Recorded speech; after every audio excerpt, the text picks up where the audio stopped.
আসসালামু আলাইকুম সুপ্রিয় দর্শক। আজকের পর্বে তৈরি করে দেখাবো ফুলকপির পাকোড়া। শীতের বিকেলে কিংবা সন্ধ্যায় ফুলকপির মুচমুচে পাকোড়া খেতে কার না ভালো লাগে।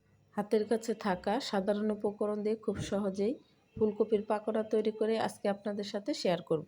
প্রিয় ভিউয়ার্স, একটি লাইক দিয়ে সম্পূর্ণ ভিডিওটি দেখবেন। এখানে একটি মাঝারি সাইজের ফুলকপি আমি কেটে ধুয়ে নিয়েছি। নিচে দুটি আলু স্লাইস করে কেটে এটা আমি ফ্রেঞ্চ ফ্রাই করব। নিয়েছি ময়দা, চালের গুঁড়ো, সয়া সস।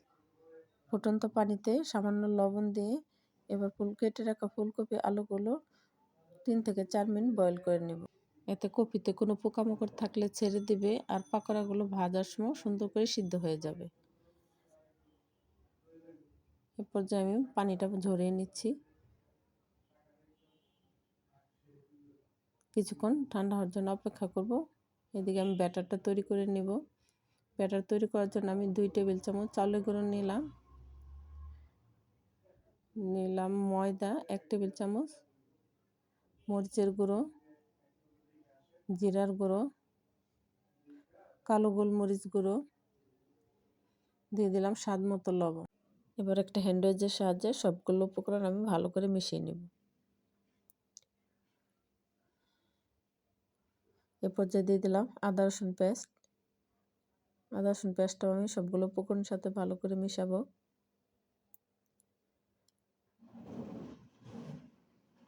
এবার অল্প অল্প পানি দিয়ে ব্যাটারটা তৈরি করব। ব্যাটারটা একটু ঘন করে তৈরি করব, এতে ফুলকপির গায়ে লেগে থাকবে, পাকোড়াগুলোও মুচমুচে হবে। এ পর্যায়ে দিয়ে দিলাম 1 চামচ ফুড কালার। আমি এখানে অরেঞ্জ ফুড কালারটা নিয়েছি। দিয়ে দিলাম 1 চামচ সয়া সস, সামান্য লেবুর রস। ফুড কালারটা পাকোড়ার কালারগুলো সুন্দর আসবে আর লেবুর রস, সয়া সসটা পাকোড়ার টেস্টটাই বাড়িয়ে দেবে।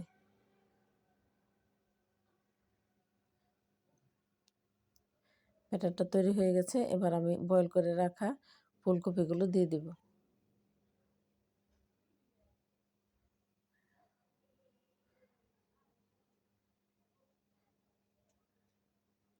পর্যায়ে আমি ফুলকপিগুলো আলতো হাতে ব্যাটারের সাথে মিশাবো। যেহেতু বয়েল করা, আস্তে আস্তে মেশাতে হবে, নাহলে আবার ভেঙে যাওয়ার সম্ভাবনা থাকবে। রেডি হয়ে গেল। এ পর্যায়ে আমি একটা প্লেটে তুলে নেব। শীতের সবজি হিসেবে ফুলকপিটা এখন খুবই অ্যাভেলেবেল, হাতের কাছেই থাকে। তাই যে কোনো বিকেলে তৈরি করে নিতে পারেন মুখরোচক ফুলকপির পাকোড়া নাস্তা। এ পর্যায়ে কিছুটা ময়দা উপরে ছড়িয়ে দিব। এতে ব্যাটারের পানিটা টেনে যাবে আর পাকোড়াগুলো মুচমুচে হবে। আমার ঘরে কর্নফ্লাওয়ার ছিল না, আমি ময়দাটা ইউজ করেছি। আপনারা চাইলে এখানে কর্নফ্লাওয়ার ইউজ করতে পারবেন।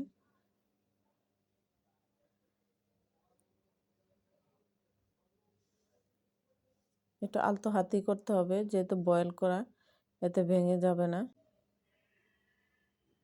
কড়াইয়ে তেল দিয়ে দিলাম। তেলটা গরম হয়ে আসলেই ব্যাটার লাগানো সবগুলো ফুলকপি আমি তেলে দিয়ে দিব। দেশ ও দেশের বাইরে যে যে প্রান্ত থেকে যুক্ত হয়েছেন আজকের আমার এই ভিডিওর সাথে, সবাইকে অসংখ্য ধন্যবাদ জানাই। প্লিজ চ্যানেলটি সাবস্ক্রাইব করে পাশে থেকে যাবেন। সাথে থাকা ছোট্ট বেল বাটনটি অল অন করে দিবেন। এতে নতুন ভিডিও আপলোড দেওয়ার সাথে সাথে নোটিফিকেশন সবার আগে আপনার কাছে পৌঁছে যাবে। একটা সাইড হয়ে এসেছে, এবার উল্টে পাল্টে দিচ্ছি। আবার কিছুক্ষণ অপেক্ষা করব এই পাশটা হয়ে আসার জন্য। দেখেন কালারটা কত সুন্দর আসছে ফুড কালার দেওয়ার জন্য। এবার তেলটা ঝরিয়ে একটা সার্ভিং ডিশে তুলে নিচ্ছি। তৈরি হয়ে গেলে মুচমুচে ফুলকপির পাকোড়া। এবার বাকি ব্যাটারের মধ্যে বয়েল করে রাখা স্লাইস আলুগুলো দিয়ে আলতো হাতে মাখিয়ে নেব। আলুর গায়ে ব্যাটারটা ভালো করে লাগিয়ে নিলাম। এবার একটা প্লেটে তুলে নিচ্ছি, ছড়িয়ে ছড়িয়ে রাখবো।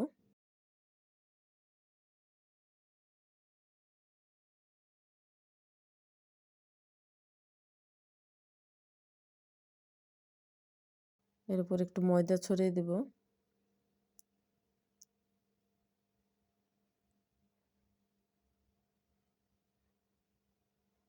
এবার একটু আলতো হাতে মাখিয়ে নেব। তেলটা গরম হয়ে এসেছে, এর উপরে আমি সবগুলো আলুর স্লাইস দিয়ে দিচ্ছি। শীতের সন্ধ্যায় 1 কাপ গরম গরম চায়ের সাথে এরকম স্পাইসি পাকোড়া নাস্তা মনকে অনেকটাই প্রশান্তি এনে দেবে। তাই কম সময়ে ঝটপট তৈরি করে নিন ফুলকপির পাকোড়ার সাথে ফ্রেঞ্চ ফ্রাই। একটা পাশ ভালো করে হয়ে এসেছে, এবার উল্টে পাল্টে আমি ওই পাশটা ভেজে নেব।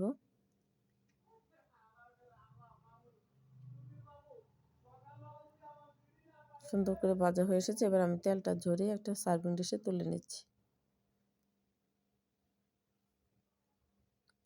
তৈরি হয়ে গেল মজাদার মুচমুচে গরম গরম ফুলকপির পাকোড়া সাথে ফ্রেঞ্চ ফ্রাই। আমার রেসিপির কোনো অংশ যদি আপনাদের এতটুকু ভালো লেগে থাকে, একটি লাইক দিয়ে ভিডিওটি শেয়ার করে সবাইকে দেখার সুযোগ করে দেবেন। পরিবারের প্রিয় মানুষদের সাথে সবাই ভালো থাকবেন, সুস্থ থাকবেন। আল্লাহ হাফেজ।